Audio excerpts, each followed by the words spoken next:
Hello, this is Dr. Muriel Rand, and today we're going to look at Task 2 and how to write the instructional commentary for edTPA using the Early Childhood Education Handbook. The instructional commentary is a Word template, so you download the Word template and you type right into it. There are 5 questions, and all of your responses must include evidence from your video clips. For example, here's an example from one of our students that submitted previously. At minute 0.01 in the second video, he was able to use the vocabulary word to describe that the planets orbit around the sun. At minute 150, I asked him to repeat his question. He did not remember the question he made up, so I had to prompt him to remember. At minute 212, I can confirm that he knew and understood the word orbiting because he answered my question promptly. What are the planets doing around the sun? So that's an example. Question 1 is simple. You're just going to list the learning experiences that you've selected for the 2 video clips. Identify the learning experience by planned day and number. So for example, video clip 1 is whole group learning experience day 1. Throughout this commentary, the way you're going to write your paragraphs is a little bit different than the other commentary. For each paragraph, you're going to restate the prompt.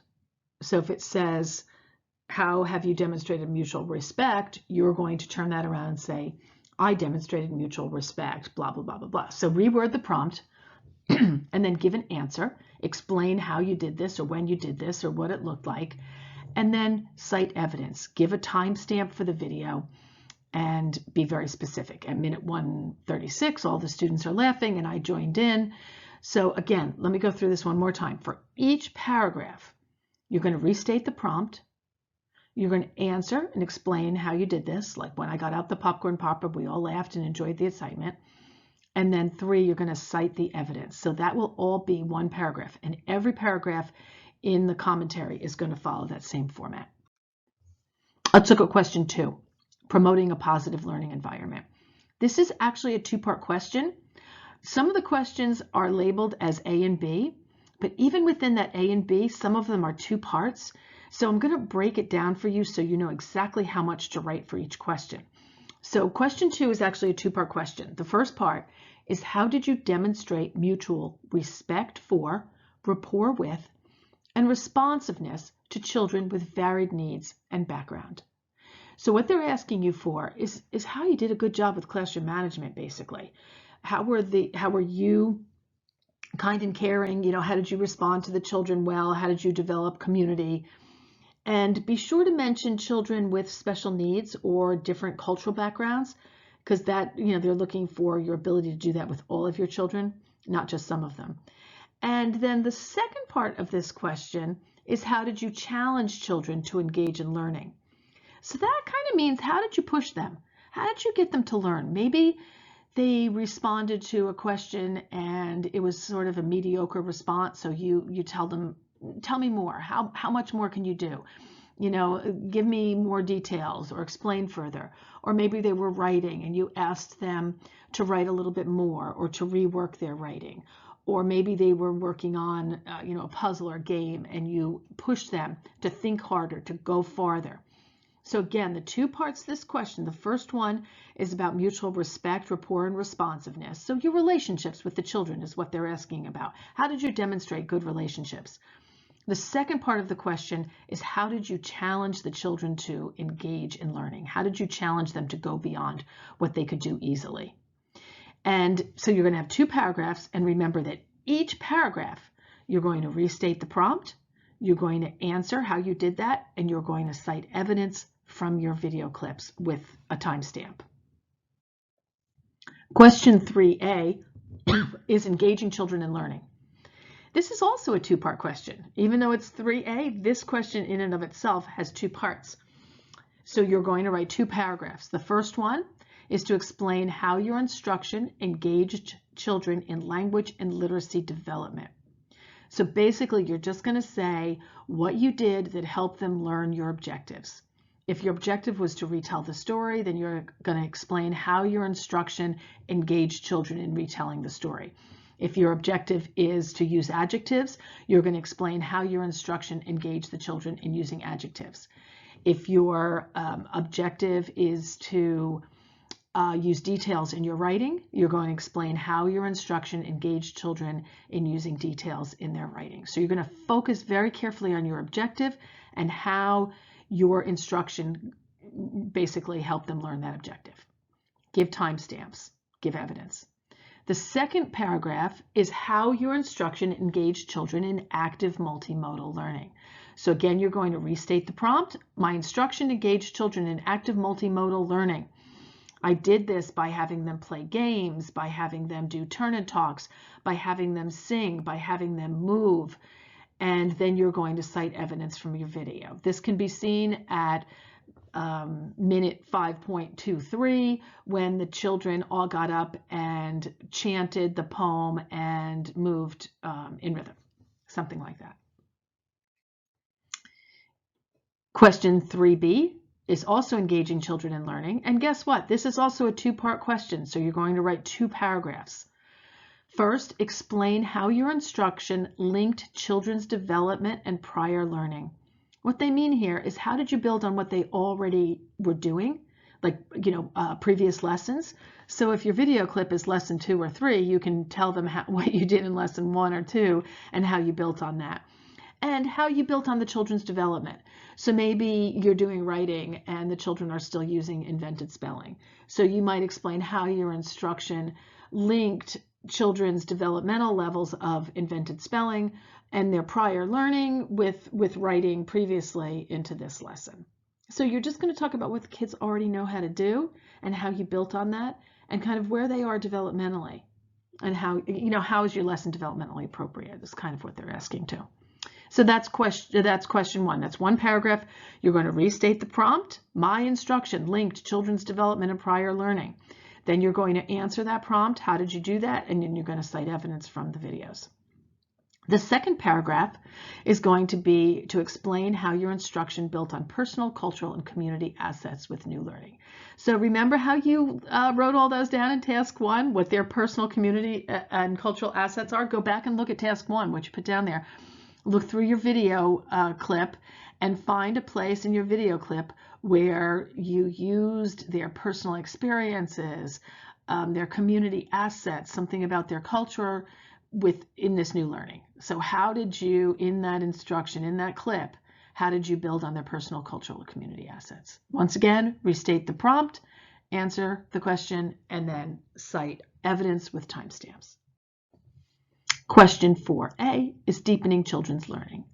They ask you to explain how you elicited and built on children's responses to promote children's language and literacy development through active learning. So what they're asking is, what questions did you ask the children that helped them learn? And then how did you build on their responses?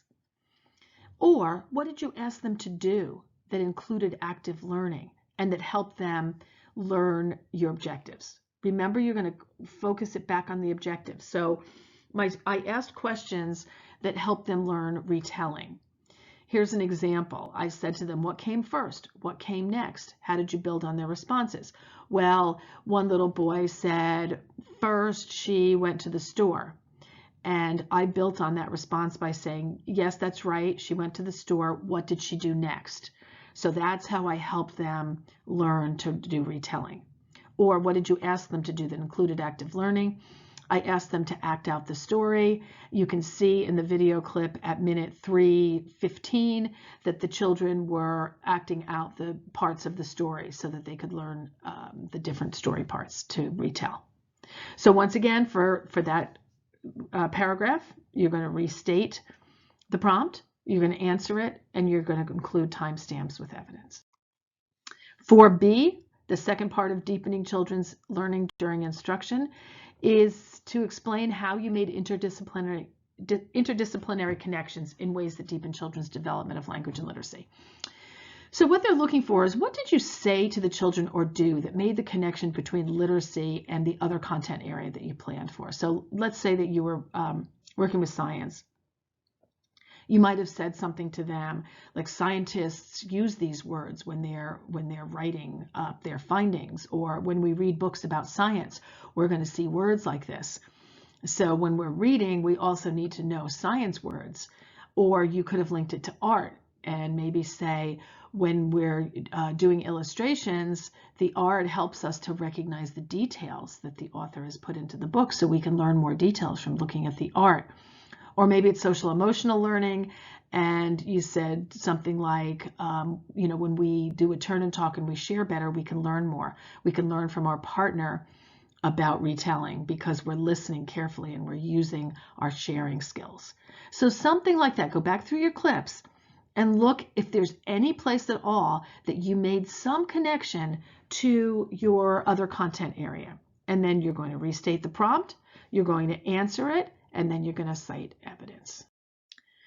Question 5A is a little bit different than the other questions because you're going to go beyond your video clips. So they're asking you, what changes would you make to your instruction to better support children's learning related to the central focus? And it says, be sure to address the needs of all children, including those who need greater support or challenge.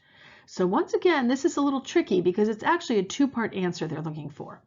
The first part is what changes would help all of the students learn your objectives better. So maybe you could say all of the children struggled a little bit remembering the end of the story when they did their retelling. So next time I would give them a graphic organizer that highlighted the conclusion to a story. I'm also going to model that more. I'm going to do another lesson where I model adding a conclusion to the story. I'm going to show them some of the stories that the children wrote and point out how the conclusion is not that strong. I'm going to create an anchor chart that will help them draw conclusions better. You see where I'm going with this? So there's actually a couple things you're going to do in this paragraph. You're going to cite evidence for why they didn't learn that well. So you might say, in the video clip at minute 4:17, you can see that the students didn't do, as well as I expected them to do. Or you could even cite work samples that you're going to put in task 3. But you cite some evidence as to what your students didn't learn as well as you'd hoped, and then give examples of how you would help all of them learn better. The second paragraph for 5A is what changes you would make to help specific children learn better. So maybe most of the class, got this pretty well, but one of your focused children was not able to do the retelling. So in this paragraph, you would say, in my small group video at minute 6:14, you can see that focus student 1 was not able to give me adjectives that we had been studying. So therefore, next time, I'm going to work with him individually. I'm going to give him word cards. I'm going to give him more examples. I'm going to model it again for him. I'm going to do some hands-on work. I'm going to have him write the word in sand. I'm going to have him act the word out, whatever it is, right? So again, 2 paragraphs for 5A. The first one is what changes would you make that would help all your students learn your objectives better? And the second one is what changes would you make to help specific children learn better? And you can do just 1 or 2, that's fine. For question 5A, they're asking you to analyze the teaching, and they want you to specifically focus on how you will meet your learning objectives better. So all of the changes that you recommend must relate to that common focus. In other words, it must relate back to your objectives. So don't suggest better classroom management unless you can show how that will help students learn the objectives better. For example, if you say that the children were a little bit off task, so next time I will use a turn and talk instead of asking questions, you'd have to say, so that the students will be able to learn how to retell better, or so that the students will be able to use adjectives better, or so that the students will be able to add more details into their writing. So whatever you propose has to be linked to them learning the objectives better. You don't want to just say, oh, the kids were a little noisy, so I'll do this so that they're quieter. They're not interested in that. They're interested in what you're going to do so that your learning objectives are better met. And you must cite evidence from your clips, but you can also include evidence not in your clips. So the evidence in this point that you want to submit, the evidence that you want to notate, is where they didn't learn as well as you wanted them to and what you would do differently next time. So again, remember that whatever changes you propose have to be linked to improving your objectives. For 5B on analyzing teaching, you're going to basically say, why do you think your changes will work based on research and theory? So pull out some Vygotsky, Maslow, Piaget, use in-text citations so you have to actually have a book or an article or a website or something that you can cite, and put in-text citations, and then put a reference list at the end of your commentary and put that reference at the end. Finally, I encourage you to read Understanding Rubric Progressions. That booklet is available on Blackboard, and that will help you to know what the scorers are actually looking for. And it breaks it down that this is what they look for in order to score a 3. For scores less than a 3, this is what the problem is. For scores higher than a 3, this is what you'd have to add to it to score a 4. It's very, very helpful because it gives you real specifics on what they're looking for. And of course, read the handbook for planning task 2 so that you make sure that you have everything that you need and that you are following the directions exactly. Don't rely only on these videos.